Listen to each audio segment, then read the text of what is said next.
time. Let me tell you what a libertarian is. Libertarian is someone who says you can be as liberal or as conservative as you want to be.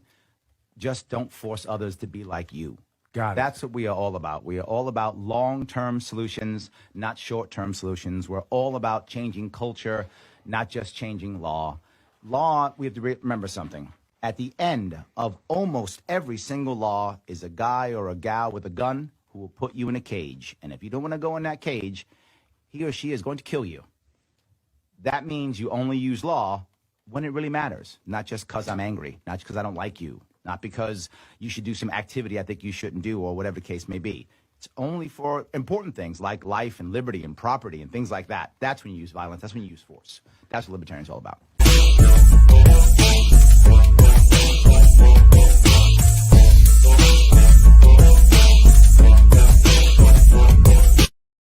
Welcome to Libertarians Drinking Coffee Live. Yes, the brand is strong. I got a dirty cup. I apologize. I spilled coffee on myself. But I am drinking coffee, so the brand is still strong. Thank you guys all for coming. And obviously, if you want to keep the libertarian media going, you do your part. You've got to like, you've got to comment, you've got to share. You keep hearing me bug you about this. Well, then do it. Like and comment so those algorithms go, and share it with your friends and into other groups that you like. Please do that. It does matter. It's important that people see what's going on, because I know this is an election year, right? This is a presidential election year, and we care about Jo Jorgensen. I hope she wins. And on top of that, there are also hundreds of local libertarians running throughout their states, in their counties, in their cities, in their towns, trying to make a difference. And I am very lucky today. I have one of them with me. I have the chair of the Colorado State Party, and also someone running for county commissioner in her county, the one, the only, Victoria Reynolds. How are you? I'm doing well, Larry. How are you? I'm doing great. I'm glad you came. And for those of you who are interested in her campaign, you can go to VictoriaReynolds2020.com to see what she is all about. Or to our Facebook page. I put that up in the notes if you want to check that out. So, Victoria, I have to ask you, you haven't run before. This is a new thing for you, right? This is a new thing for you. And you're chair of the party. So what made you decide to run now? And then when it came to running, why county commissioner? Well, what made me to decide to run now? Right now, our liberties are under attack in Colorado. Our civil liberties are going away. Okay. We have overreach in government, and it is at the local level where we can make the most difference. Okay. I'm running for county commissioner. The county commissioner deals with the budget. Sure. I happen to be an economist. Nice. So I understand budgets. And that is the reason I chose county commissioner for my race. Because it kind of fit right into what you know already, and your skill set is there for this. Right. I've Got it. always said that libertarians should run for the office that they're qualified to run for. I like that. I've always said that we should run for an office that fits our qualifications, not our ego. Yes. And county commissioner fits my qualifications. I love that. You know, you said something that I just love. I see libertarians constantly say things like, Larry, you should run for this, or Larry, you should run for that, or why doesn't he run for this or run for that? But I think what you've just said is critical. You want to run for something that you're qualified for, something that fits your personality to, something you're passionate. All those things should be, when you run for office, as you know, it can be consuming, right? It can take up all aspects of your life, and you want to make sure that you're doing the right thing. And the best part is you might win. So you probably want to be qualified if you actually win the thing, right? Yeah, and I actually have a really good shot at winning. I love that. Tell me about your race. Press. My race, I'm running against a Republican and a Democrat. Okay. Both are for very big government spending. Not surprised. They want to increase infrastructure. They want to increase all sorts of different things that we don't really need. Okay. Currently, our budget is our income in the county is $388 million. Our expenditures for this year so far have been $347 million. So we're outpacing the revenue. Yeah. I see, and I'm not even an economist, and I can add that one up. See, right. Not too bad. I got it. Wow. Okay. But you're Douglas County, is that right? Douglas County, District to. But you brought up something earlier, which is, most people think of Colorado as a free weed state, right? Oh, everybody can run to Colorado and get high. We all think about that. But your county's different. Tell me about that. Right. In our county, the purchase and sale of cannabis is illegal. We do not have any stores that sell it. Wow. For recreational or medical. And what happens is that the people who use cannabis are going to use cannabis. They drive over to Denver County, to Jefferson County, to Arapahoe County, that are touching our county, and it's legal there. So all of that income that could be coming to our county through taxes, and yes, taxation is theft, and commerce. But we need to bring it in. Commerce, the regulations that don't allow us to have those kind of stores that would bring prosperity into our county, because it's not just the taxes from cannabis, it's also infrastructure, yes, electricity, absolutely, water, jobs that are being bled out to the adjacent counties. Hold on, Victoria, if I hear you right, you're saying prohibition doesn't work? What? It does not. It does not. Oh my God, really? Really, yes. And in Douglas County, we can buy cigarettes. We can buy alcohol. There are liquor stores here. It's not a dry county. But we cannot purchase cannabis. Wow. And it's been legal in the state for over 8 years. So why not allow that source of revenue? So clearly that's one of your big issues. To come here. Yes, that is one of my issues. So you probably could talk for 16 hours on all your issues, but please don't go there. Just give us like one or two more of your top issues, those that kind of float to the top. Obviously, legal weed is one. What's another? Another one is with COVID. Okay. We had shutdowns of all of the businesses. I know the feeling. And shutting down small businesses when you have large businesses that remain open. Yep. Is the government picking winners and losers? Absolutely. In Colorado, there were a $250,000 jobs lost. Wow. Those are just the numbers from 1 month. That's a lot. Do you have an idea what the population of Colorado is? 5.8 million. Wow. That's a lot of jobs. And 250,000 jobs affects at least 1 million people. Absolutely. Those are new unemployment claims. They're not everyone who's lost their businesses. Right. Who've lost their livelihoods, who were maybe self-employed, who have been providing services to other businesses. Absolutely. And having that infringement by Tri-County Health, which is hired by the county commissioners in Douglas County, also in Arapahoe and Adams, tells me that we need to find a different solution for our health.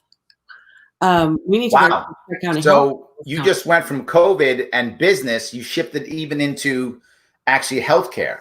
Well, it's not healthcare. They are the regulators. Oh, they're the regulators. Thank you. Right. Okay. Right. Tri-County Health is basically the health department for Arapahoe, Douglas, and Adams. Got it. Oh, I see. Okay. I got you. They issued a mandate that all the businesses close down. Now they've issued a mandate that businesses can only operate at 50% capacity, or that they have to wear masks. And that is, they are unelected government bureaucrats that do not need to be infringing on our rights in that way.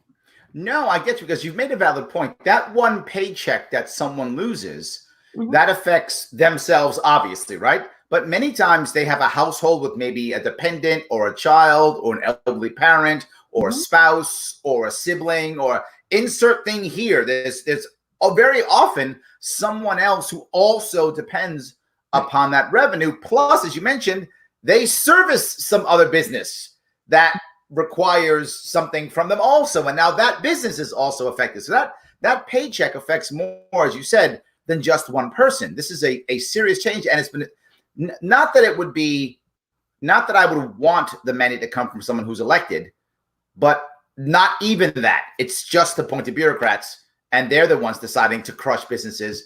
But the hardest part is we're just taking it. But I'm glad you're not. You're stepping up and going, I'm not going to take it. I like that. Right. We're not going to take it. Absolutely. Yes. Twisted Sister is still alive. Right. Yes, absolutely. I've spoken with at least one of the other county commissioners. She is running for the election in District 1, and she is with me on firing Tri-County Health and finding a different alternative because they overstepped their bounds. So do you think that, I mean, there's two questions. I'm going to go through the legal weed part and also the COVID part. When it comes to cannabis, if your county is basically a dry county when it comes to weed, when it comes to cannabis, is this what the people want? Do they don't want cannabis, or is it an elite above telling them they can't? I believe that it is an elite above telling them they can't. It was not voted upon. It was a decision at the commission level. Got it. So it wasn't a referendum and the people said we hate cannabis. It wasn't that. No, it was someone saying, oh, I know what's right for you, so no cannabis. Right. I know what's good for you because I'm your mommy government, and I'm going to tell you that you can't have this. Got it. Got it. Okay, that makes sense to me. Okay. Now, when it comes to Tri-County, right? If you get rid of Tri-County Health, is there going to be a pushback? And I don't know your world, so this is a question of ignorance for me. Mm-hmm. Are the people in the area going to go, oh my God, without that, we're all going to die? Or are they going to be okay to opening up some option? Or are you considering replacing with another private company? What were you thinking? The county is large enough that we could have our own health department. We don't need to join other counties to have a health department that would be in charge of making sure that restaurants follow certain health rules, provide the inspection of septic tanks, or making sure that things are proper. I mean, there is a state requirement to have one, and I can't go change state law because I'm running for county commissioner, but we can definitely replace it with a more I like where you're going. You're actually saying making it more local, right? And smaller. And there's a value to this that a lot of people don't get. And I bring this up with education, but it works here too.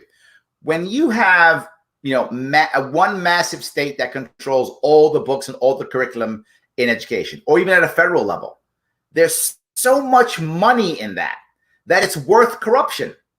Meaning it's worth me being corrupt. It's worth me bribing people. It's worth me, throwing money at it, because when I win the bid, I get all of New York State, or I get all of Colorado, or I get all of Texas. What a great deal. Let's be corrupt. I love it. It makes sense. But if now I've got to pitch each county separately, you know what? That's not worth the corruption at that point. No. So you act the pot, at the end of the rainbow isn't filled with gold. So it actually decreases the odds of corruption when you localize more. There still may be corruption because you're never going to end the corruption. Well, but localization lowers it. Corruption. Say it again? There's government involved, so there will be some corruption. Yes. And I'm sure there's corruption in Colorado, but I just want to be fair. New York, we got you beat Colorado. New York's got you beat on corruption. Oh, if you say so. I'm just saying. I mean, we have corruption at the level. Illinois is trying to be like us, but see, their governors go to jail, so they haven't gotten to the level of corruption where your governors just walk away being corrupt. They haven't got that yet. Now, New Jersey, they beat us. New Jersey, they basically took the mob and government and mixed them. And so it's just one big pile of corruption. So New Jersey's got us all beat. Anyway, I'm sorry. I'm teasing. I'm just saying that New York can win something. We'll win on corruption. I've often said the only difference between government and the mob is that the mob actually keeps their promises. Yes, I think that's true. Yes, the mob does. That's true. The smaller the government is, the smaller the scope of government, the less chances of having corruption, the less influence they have over the lives of people. Or not influence, but power over them. the less likely they're going to have the I actually don't mind ability. government having some influence, to use your phrase. I don't mind someone who's elected to use the pulpit and to say, here's what I think you should do. Here is what I believe is correct. Right. Here is what I think is the right answers for you. I don't have a problem with that. I have a problem with forcing people to do it. That's my problem. The force is always my issue. But influence, fine. As long as I can tell the governor no, I'm happy having a governor. No worries. I love that. Yes. Something I know for a fact is that the people who will vote for me are old enough and smart enough to actually pick up a pen and fill out a ballot. And if they can do that, I think that, and they have jobs, they have lives, they have businesses, they take care of their own families and of their own selves.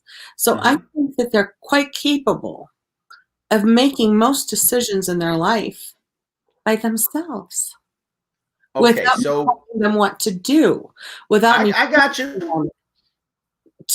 I'm with you. I want to go though to your third piece. You said legalize cannabis, and you said dealing with COVID, right? What's the third one, or is there a third one? Well, there's a couple. Let's see which one would be bigger. You talked to me earlier about gun rights. Is that one that really stands out for you? Yes, it is something that stands out for me. Now, we don't have direct say on gun rights because the sheriff is the one who would be enforcing those rules. However, we do have a say over the sheriff's budget. Ah, okay. Got it. Okay. So we could earmark funds for not enforcing red flag laws that were written by our sheriff, who is a Republican, by the way, who is anti-gun. And I see lots of them. I'm surprised how many of them there are. Yes. Yeah, so Sheriff Spurlock, what is the word in English?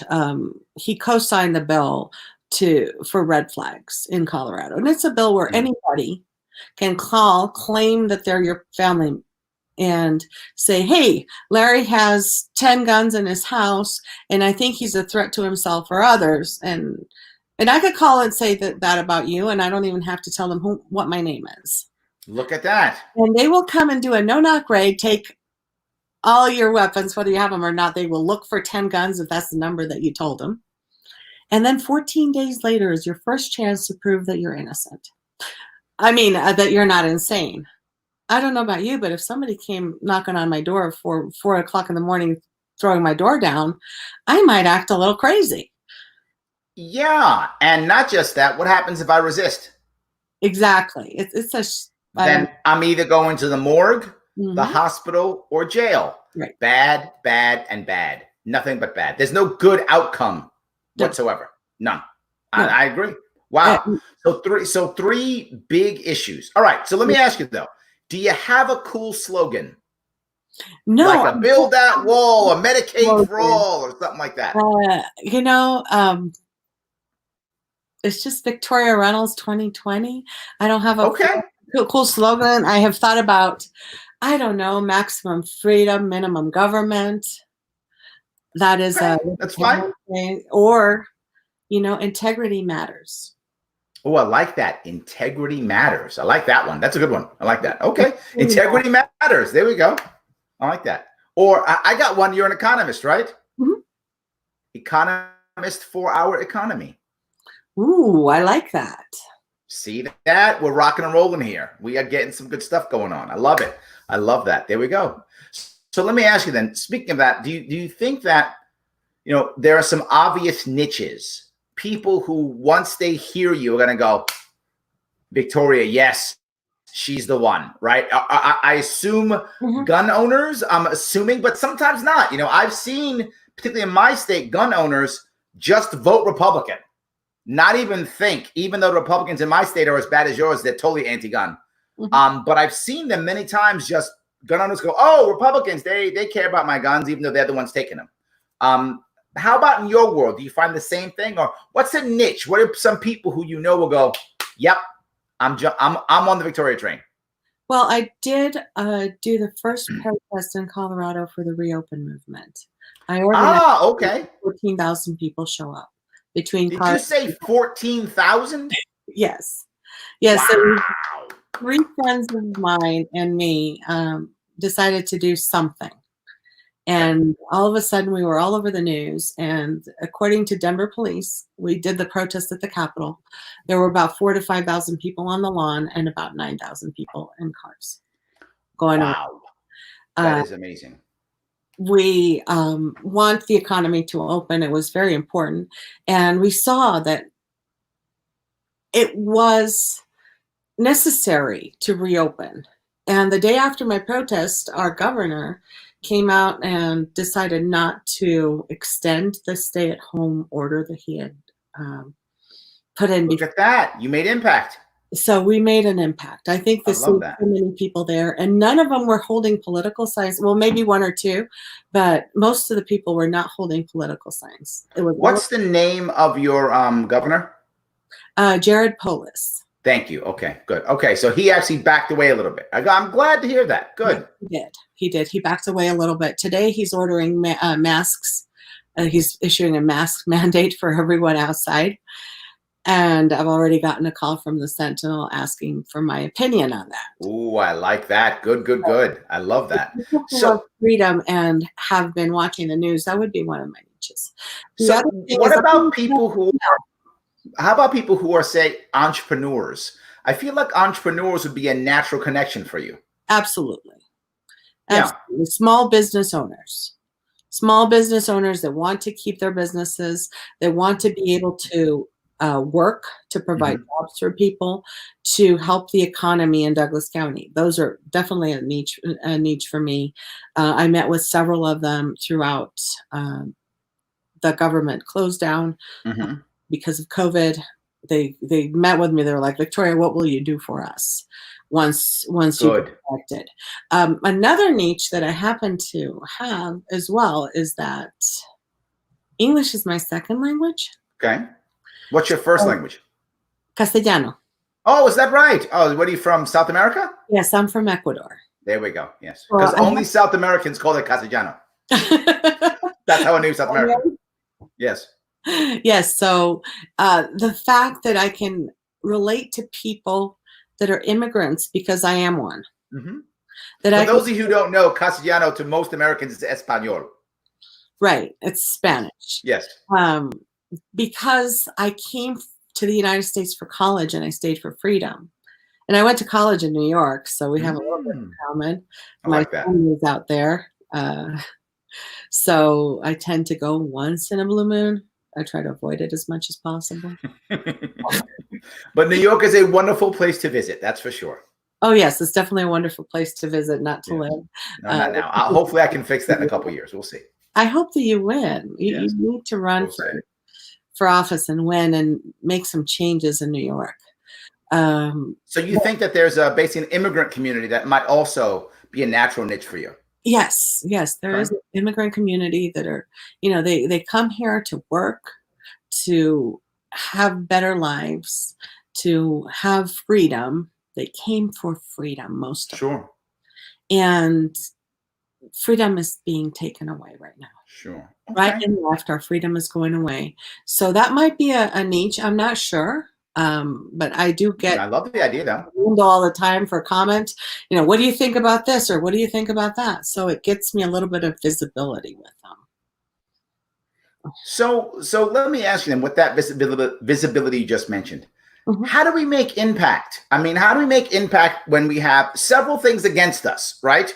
One, we have the COVID response, right? People afraid to come out, people worried, scared, don't want to go to events, that kind of thing. Obviously, you get huge crowds of 14,000 people, so the rest of us are chumps. You've got this covered. But how do we do that? And then also, how do we deal with the natural fear we have that, I can't vote third party because then Democrats win. Or I can't vote third party because then Republicans win, right? I don't want the other to win because I'm scared of the other. How do we get around that? Do you have a plan or an idea? Well, here's what I think. It is at the local level, and we can win. I'm not going to say that we're going to win for something big right now, because we need more elected officials at the local level for people to Sure. see what libertarians actually do Sure. or don't do, which might be better than what we stop from doing, what we our restraint on governing. Government's best that governs least. I don't remember who said that, but it is very Well, you just did. to let that say, but I'm quoting somebody from I think it was Henry David Thoreau that said that. Okay. But it is at the local level.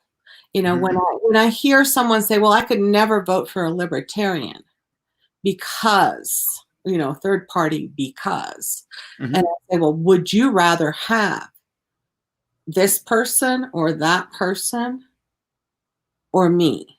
Which would be your top choice? And of the other two, which would be your second choice? And they will tell me, oh, well, maybe at the local level. Yes, I hear that often. Yes. Because it's not, it's not Trump against Biden and against Joe Jorgensen. Right. I hear people saying, it's Victoria. It's you. They know you. You're the woman who got us out there and got 14,000 people together in one event. It's you. They know who you are. Right. So they know who I am, and they know that it's local, and it's one little seat. Sure. Having me as county commissioner, I'm one of 3. They could elect the other 2 to be Republican or Democrat or whatever their flavor is. Right. But voting for me is not going to affect that much. But and it does affect it for us, though, right? The local piece I love so much is the more local victories we have, to your point, the more someone has said, oh, no, it's not crazy to vote libertarian because I know Victoria and I voted for her in this local election. So wait a minute, libertarians, she got elected and the world didn't end. Maybe we can actually talk to these people. So I totally agree. And by the way, for anyone who wants to help Victoria out, head on over to Victoria Reynolds 2020.com and help her out. If you're in Douglas County, then why aren't you signing up to be at one of her next events? Do some sign waving, hang some door knockers on there, give her some money if you've got some cash, do that too. Whatever's appropriate. I'm sure she'd love to have the help. Yeah, come meet me at Purgatory Winery in Parker this Saturday at 7 p.m. This Saturday, 7 p.m. If you're anywhere near Douglas County, you got to be there. Go say hi. Absolutely. Come over, say hi. Purgatory Winery at 7 p.m. there in Parker. If you want to find out about other events, they are on VictoriaReynolds2020.com. If you'd like to donate to my campaign, yes, we can use your money. Absolutely. I've also been a pledge to take a pay cut of 25% when I win. Look at that. She's going to cut her own salary. With what we're going through, with the economy struggling, with everyone in Douglas County struggling, it's only fair for me, who would be your employee, take a pay cut as well. Makes sense. So, all right. So let me ask this one thing, right? Obviously, I hope you win. Yes. I would love for you to win. But if you don't win, have you decided, or do you know what's a consolation prize, right? How do you know you still won even if you don't get the seat? Why wouldn't I get the seat? I didn't say you wouldn't get I hope you do get the seat. I'm saying if you don't. Well, if I don't get the seat, I hope to have instilled enough seeds. Okay. People to know, what liberty is. What is libertarian? What does that mean? Now, how would you measure that? In other words, would you measure that by number of new libertarians registered? Would you measure that by number of votes, by number of people who came to your event? How would you know, oh yeah, it's working, I've planted some of those seeds because this has happened? Well, the metric is hard to measure. Yes, agreed. Yeah.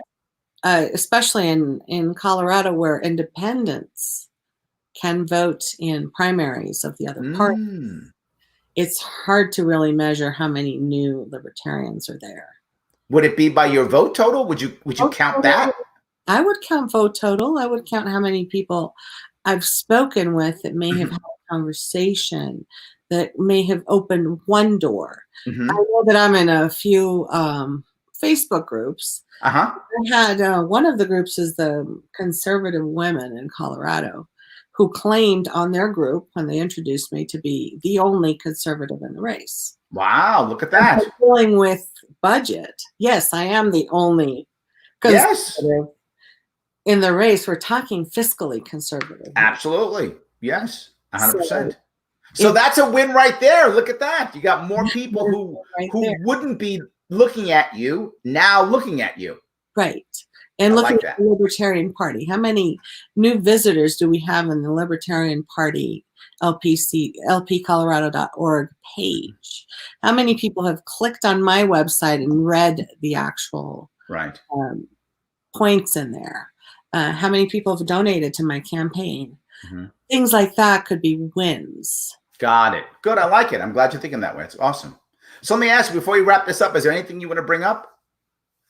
Well, I can't think of anything. We do have over 60 candidates running in Colorado locally. Well, this is about you, Victoria, not about your candidates. To see them come on your show as well. No, this is about you, not about them. Well, you. It's really hard for me to make things about me because I know. I'm trying to get you to. You're running for office. Be about you. It's okay. For the people in Douglas County. Okay. I am running to bring liberty back to Douglas County. It is going away, and it is. My door will always be open. My cell phone number is out there. 720. No. Do not say it. No, I'm knowing over your number. Do not give your number. This goes out to thousands of people. Okay. You do not want them all calling you. You have to change your cell phone number. Okay, I'll send my cell phone number after the election. But no, I will keep my door open. I will be there to listen to what the people in Douglas County need. I will represent the people in Douglas County, not my own interests. And it is about, as an elected employee of the people, and I don't like to say official because I'm really your employee. Sure. Okay. And it is the people that get to be my boss. Sure. I like that. The maximum donation in my race is $2,500 per person. So if you guys wanted to give $3,000, you can't. Just give $2,500. Don't get Victoria in trouble. Most of the donations I've received have been around $100 to $150. There we go. So that's what you should be looking at, guys. So I don't owe my way of voting, my being in office. I don't owe it to anybody. So you haven't been bought and sold yet? I have not been bought and sold. I know okay, good. I've bought and sold the other people. There we go. I like that. Victoria, thank you so much for coming on. I really appreciate it. Thank you, Larry, for having me on your show. And thank you, everybody, for watching. Again, make sure you head over to VictoriaReynolds2020.com, and I'll be seeing you all very soon.